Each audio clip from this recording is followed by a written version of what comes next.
Davom etamiz. Xavfsiz va sog'lom yurt tezkor profilaktik tadbirlar doirasida Jizzax shahri hududi bo'ylab kuchaytirilgan nazorat reyd tadbirlari olib borildi. Mavzuni muxbirimiz davom ettiradi. Mazkur reyd tadbirlardan asosiy maqsad qo'pol qoidabuzarliklarga keskin choralar ko'rish, aholi xavfsizligini ishonchli ta'minlash, yo'l transport hodisalarining oldini olishga qaratilganidir. Reyd tadbirlari davomida yo'l patrul xizmati xodimlari tomonidan bir qator qoidabuzarlik holatlari aniqlandi. Qoidabuzarlik sodir etgan haydovchilarga nisbatan belgilangan tartibda qonuniy choralar ko'rildi. Tungi reyd davomida davlat raqamingiz 25P821OA bo'lgan Lacetti rusumli transport vositasini tekshirish maqsadida to'xtatilganda transport vositasining oldi yon oynalari ruxsatnomasiz qoraytirilganligi aniqlandi.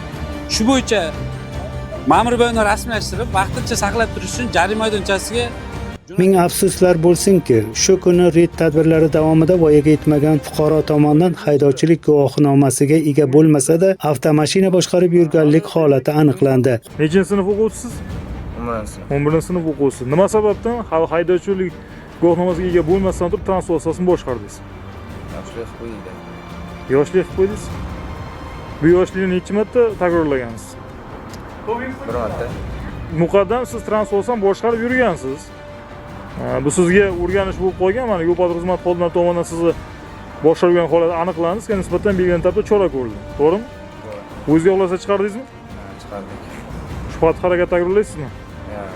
Siz qilgan xatti-harakatingiz nafaqat siz bilan birgalikda, balki sizni tahsil olayotgan umumta'lim maktabida ham muhokama etiladi. O'quvchilar hamda ota-onalar o'rtasida.